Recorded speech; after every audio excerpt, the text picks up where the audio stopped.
rozamiento. Si pongo el rozamiento, vamos entonces a resolver este problema.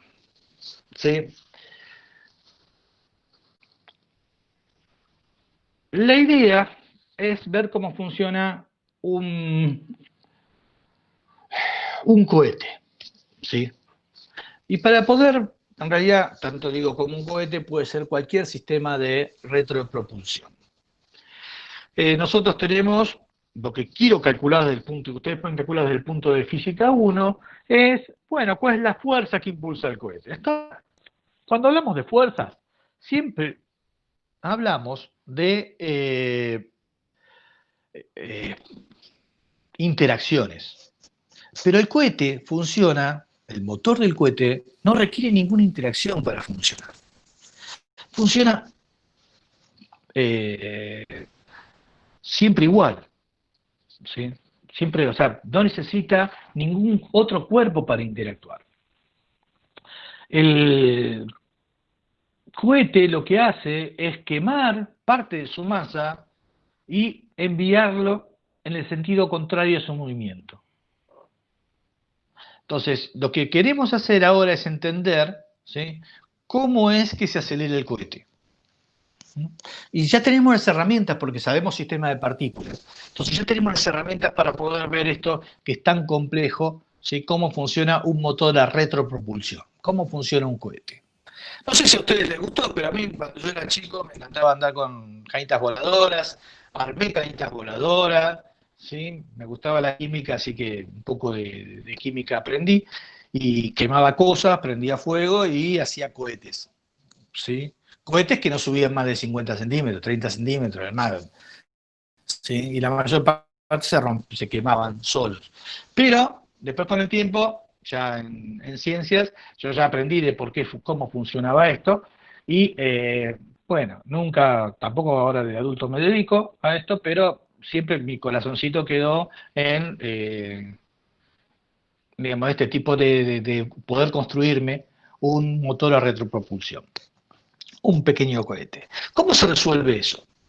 Desde el punto de vista de nuestra física 1. ¿Cómo se resuelve? Y vamos a colocar, para poder entenderlo, vamos a colocar un sistema de referencia fijo a la Tierra, ¿sí?, simplemente para que sea inercial. Vamos a considerar que en un instante de tiempo, vean que cuando el cohete sube, su masa va disminuyendo porque se quema el combustible. Entonces, en un instante t yo voy a tener una masa. Y en ese instante, en el que tengo una masa m de t, el cohete va a tener una cierta velocidad v de t. Bien, lo que quiero es poder llegar a una ecuación que después me permita calcular esa velocidad como función del tiempo. ¿Y cómo lo vamos a hacer?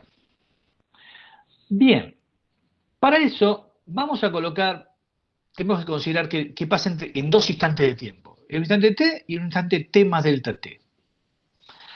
En un instante t nosotros tenemos que la masa es t y la velocidad es v de t. En un instante t más delta t, vamos a tener que el satélite, el cohete, emitió una pequeña cantidad de masa, delta m, con velocidad relativa vr, opuesta al movimiento del cohete, y por el hecho de haber empujado, ¿sí?, combustible afuera, tirado ese combustible en el sentido contrario de su movimiento, su masa disminuyó, como vemos acá, y su velocidad se incrementó. Su velocidad cambió. Todo en presencia de la gravedad. ¿Por qué? Porque cuando tenemos un cohete para sacar, estamos en presencia de la gravedad. Tenemos que vencer la aceleración de la gravedad, que es la que nos sostiene contra el planeta. Bueno, vean que no me interesa el detalle de lo que pasa, cómo es que pasa esto, sino que tengo una situación inicial y una situación final. Entonces, puedo usar el teorema de conservación. Cuando uso el teorema de conservación, delta P es igual a el impulso de las fuerzas exteriores. Acá la única fuerza exterior es la gravedad. Así que durante ese intervalo entre t y t más delta t, el impulso de las fuerzas exteriores lo puedo escribir como la masa por la gravedad por delta t. Lo cual es cierto siempre y cuando no haya cambiado demasiado la masa del cohete. ¿Sí? ¿Está? Vamos a considerar la masa más o menos, que el peso se mantiene constante. Y sí, en un microsegundo no cambió. Un cohete tiene 200 toneladas. ¿Sí?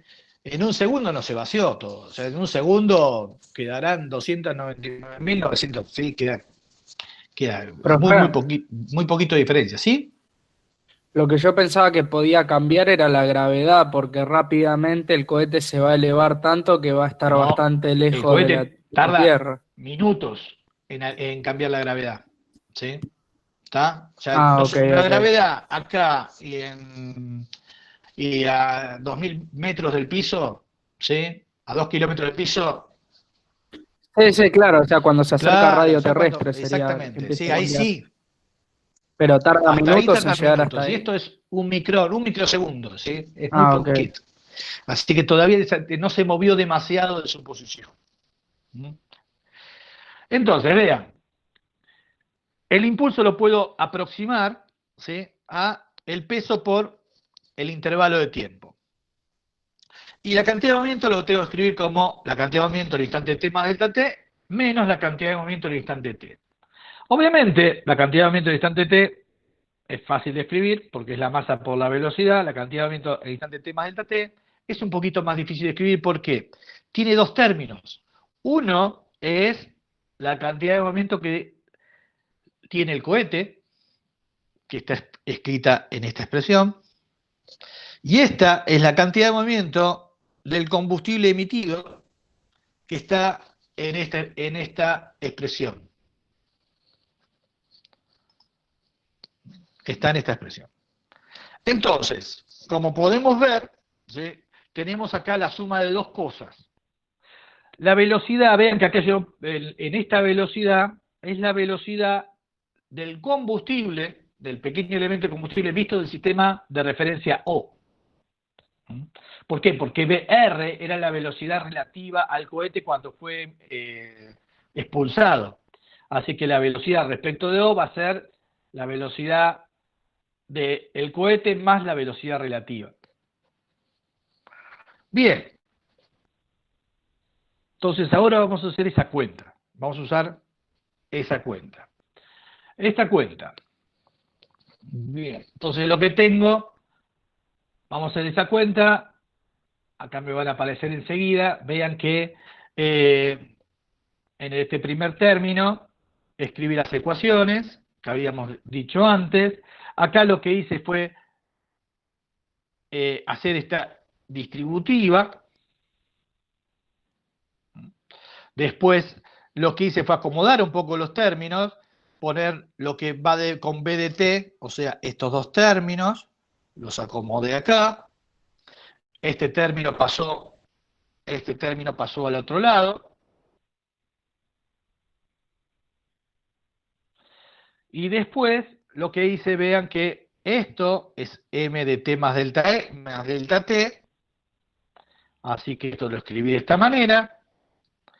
Después, más abajo, vean que puedo sacar M de T más delta T factor común. Acá lo que hice fue calcular M de T más delta T, lo saqué factor común. Después, en este paso, lo que hice fue dividir todo por delta T. Y después, bueno, simplemente acomodo un poquito para poder hacer la cuenta. ¿Sí? Distribuyo el delta T. Y ahora lo que voy a hacer es calcular el límite cuando delta t tiende a cero, porque yo dije que delta t es delta t.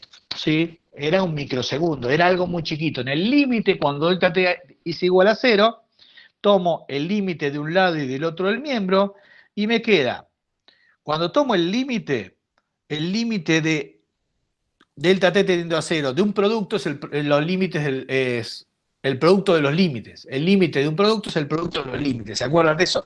Entonces, cuando tomo el límite de delta t igual a cero, el límite de esto es m de t, el límite cuando delta t tiende a 0 de esto es la aceleración, el límite cuando delta t tiende a 0 es un coeficiente mu que me dice cuántos kilos por segundo quema el combustible. Y bueno, ya está, no hay nada más que delta t igual a 0. Bien, vean entonces que esta, ¿sí?, es la expresión que me permite calcular la aceleración del cohete en función del tiempo. Y obviamente va a ser función de la masa. Vean algo que es importante de un cohete, ¿sí? Vean que para que pueda despegar el cohete, ¿sí?, o sea, para que la aceleración, ¿sí?, sea mayor, ¿sí?, a la de la gravedad. ¿Está? Este término que está acá,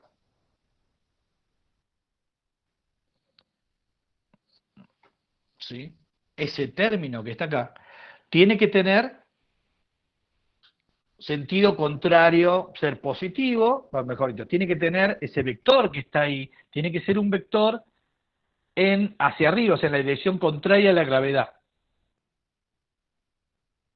Dirección contraria a la gravedad. Entonces,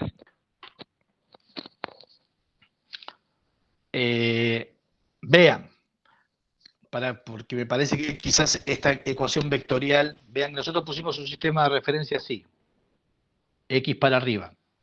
Así que la gravedad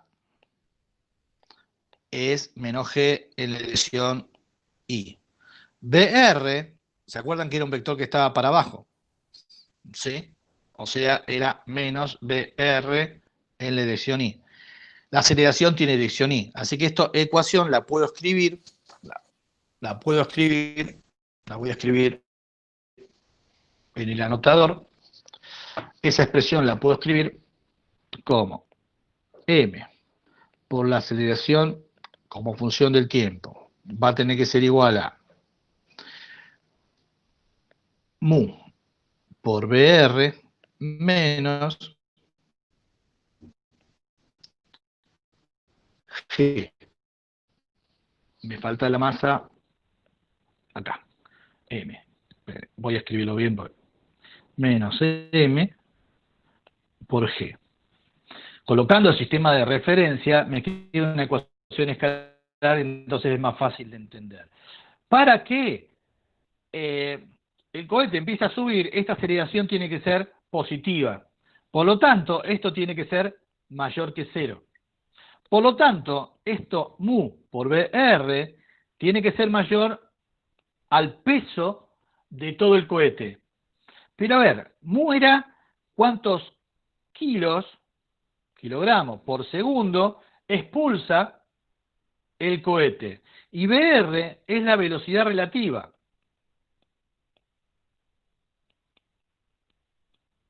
¿Sí? O sea, cómo es que se está desprendiendo el combustible, ¿sí?, del cohete. Entonces vean que acá tenemos que estas dos cosas son dos parámetros de diseño, ¿sí? La velocidad relativa va a tener que ver con qué tipo de combustible tenemos, qué temperatura alcanza el combustible. Y mu va a tener que ver con la cantidad de combustible que tengo. Entonces, una de las cosas que es importante, estas son cosas de diseño, ¿sí?, importante en cohetería, ¿sí?, es, bueno, ok, ¿qué combustible le pongo? ¿Qué combustible le pongo y cómo armo la salida de combustible una vez quemado? Si ustedes, no sé si alguna vez hicieron cohetería, les voy a hacer un diseño básico de un cohete, ¿sí?, de una cañita voladora. Si ustedes ven, acá esto es todo combustible, una cañita voladora básicamente es un cilindro lleno de combustible que es pólvora, ¿sí?, pólvora negra. Entonces, está metido dentro del cilindro. A la salida del cilindro, en la parte de abajo, si miran, lo que hay, generalmente le ponen una pequeña arandela, ¿sí?, una arandela metálica, de forma tal de disminuir la superficie. Eso hace que los gases de combustión hagan mayor presión y entonces salen con mayor velocidad relativa. ¿Mm? Bien, obviamente en un cohete la tobera es un poquito más, tiene ya una geometría un poquito más armada, ¿sí? Entonces yo tengo el combustible acá, que se va quemando, ¿sí? Y paredes que concentran el flujo, ¿sí? De partículas que salen. Entonces tengo como una pequeña cinturita, le hacen una pequeña cinturita, ¿sí? Para que aumentemos la velocidad relativa. La cantidad de kilos por segundo, ¿sí? Que se queman en un cohete va a depender de, bueno, cómo es la combustión, ¿sí? Superficial del combustible, cómo es la química de oxidación del combustible. Está regido por el tipo de combustible. Esto uno puede jugar con un poquito de la geometría para mejorar VR. En definitiva, si queremos mandar un cohete fuera que suba un poquito, tenemos que ver que al principio, ¿sí? Tenemos que darle un valor de mu por VR mayor a su peso. Mayor a su peso. Bien, ustedes sabrán que un cohete es grande, más o menos. ¿Cuánta masa tiene el cohete que mandaron los americanos la semana pasada? ¿Tienen idea?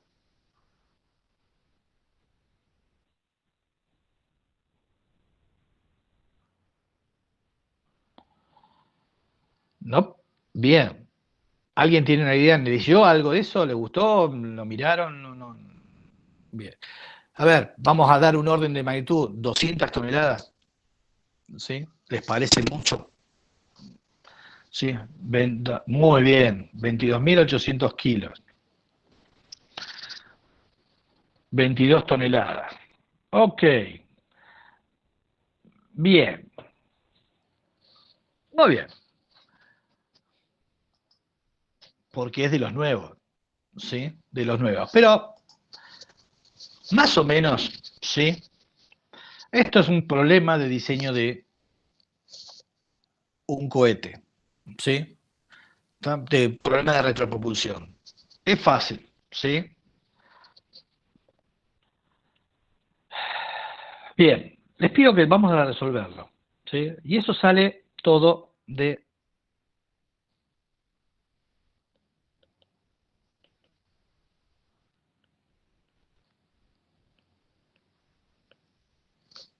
la ecuación escrita en forma escalar, ¿sí? Si yo tengo que su masa son 200.000 kilos, ¿sí? La gravedad vamos a ponerla a 10 para poder hacer la cuenta, ¿sí? Entonces, yo para poder elevarse verticalmente desde el suelo, esto tiene que ser mayor o igual que cero. Por lo tanto, mu por V2 tiene que ser mayor o igual a m por g. Y bueno, ¿sí? Esto que se llama empuje, que es el empuje, ¿sí? Del cohete, tiene que ser mayor o igual que m por g. Vamos a hacer la cuenta. Esto es 2 por... Esto sería, usando g de 10, es 2 por 10 a la sexta newton. ¿Sí? 2 por 10 a la sexta newton. Si ustedes miran las bibliografías en español de cohetería, van a encontrar que en cohetería se usan, para definir el empuje, se usan las unidades de kilogramo fuerza. ¿Mm? Que es una unidad de un sistema técnico que existía en la década de los 60, los 50, los 40 para el idioma español. Hoy día no se usa más, queda nada más que está, digamos, solamente limitado a la habla hispana, ¿sí? Y en realidad, si ustedes miran Wikipedia en inglés y buscan cuál es el empuje de los motores a retropropulsión, van a estar indicados en meganewton, ¿sí? O sea, esto es 2 meganewton. Va a estar indicado en meganewton, o kilonewton, o lo que sea, ¿sí? Va a estar indicado en newton. Muy bien.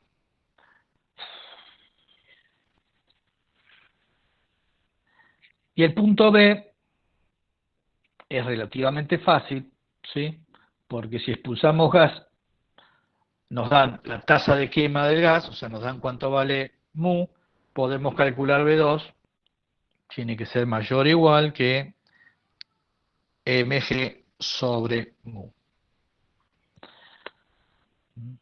Entonces es muy fácil, es 2 por 10 a la sexta newton sobre 20 kilogramos segundo, ¿sí? Y esto va a ser 1 por 10 a la quinta metros por segundo. Bien, esa era la carga total.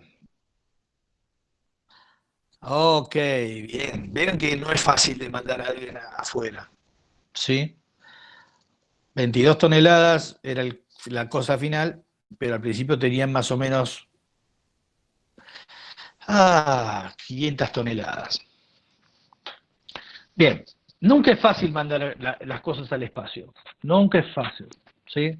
Nunca, la cantidad que termina arriba siempre es mínima respecto de el, el total. ¿Y eso por qué? Sí. Uno puede pensar, bueno, ¿cómo es que esto funciona? Vieron que ustedes, eh, ya que estamos, les cuento un poquito más y terminamos.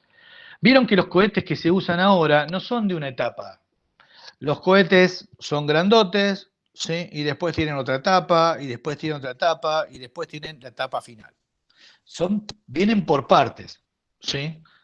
Bien, son modulares. Tienen unos grandes cohetes para despegar de la Tierra, después tienen otros cohetes más chiquitos, y después otros cohetes más chiquitos, y después, ¿sí? ¿Por qué es eso? Porque es útil tener cohetes de múltiples etapas si no se hace un único cohete, ¿sí?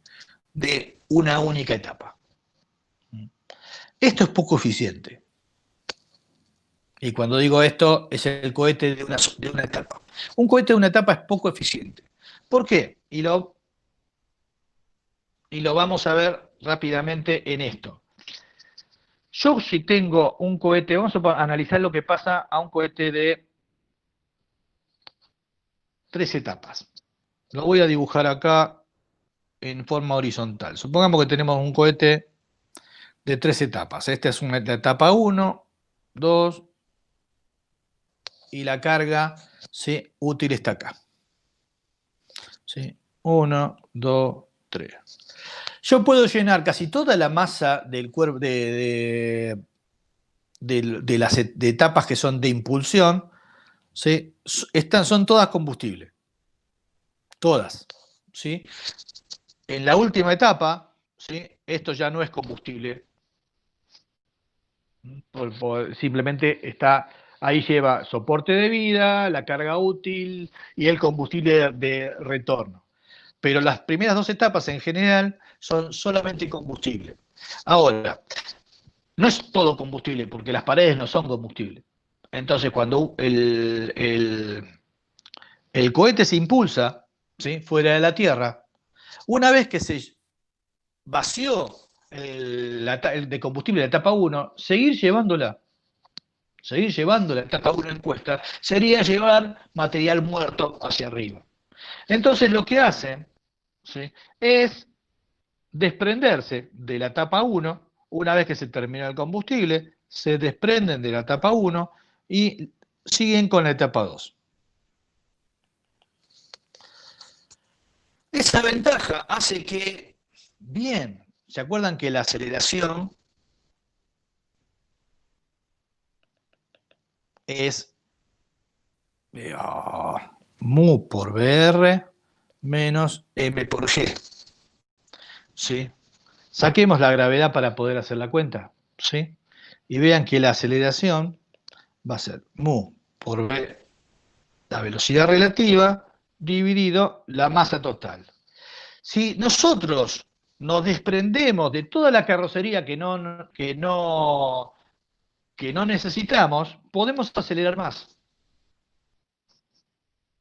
Entonces consiguen, cuando pasan de una etapa y se desprenden de todos los pedazos, lo que hacen es disminuir la masa total del cohete y de esa manera obtener mayor aceleración. ¿Por qué? Porque mu por V2 es más o menos siempre lo mismo. Entonces, de esa manera, reduciendo, tirando toda la carrocería que una vez que ya quedó vacía, que es inútil, uno puede, en esencia, ¿sí?, conseguir mayores aceleraciones y, por lo tanto, mayores velocidades terminales. Si tienen ganas, no ahora porque mañana tienen examen, pero al fin de semana, si están aburridos, ¿sí?, agarren este problema, ¿sí?, y tomen los datos de un atlas, ¿sí?, o de la misión Apolo, si quieren, ¿sí?, ahora que está tan en boga que pueden conseguir sus datos en todos lados, y ver cuál es la velocidad terminal que podría ser, la velocidad máxima que podría alcanzar el Apolo 11. Teniendo en cuenta, era un cohete de 3 etapas, ¿sí?, ¿cuál es la velocidad máxima que podría alcanzar el Apolo 11? Máxima teórica, obviamente. ¿Sí?, teniendo en cuenta la masa, el empuje, ¿sí?, el empuje y la masa de combustible y la masa total que tenía, sabiendo que es un cohete de tantas etapas. Esos datos los pueden conseguir muy fácilmente y uno puede hacer la cuenta muy simple, ¿sí?, de qué pasaría si fuese de una única etapa, ¿sí?, con esa masa, mismo empuje, mismo todo, de una etapa, o lo hicieron o como lo hicieron, que es un cohete de 3 etapas. Entonces ahí se dan cuenta de cuál es la diferencia que hay, con unas cuentas muy, muy simples, se pueden dar cuenta de por qué los ingenieros hicieron lo que hicieron. Bien, gente, terminamos por hoy la clase teórica. ¿Alguna pregunta?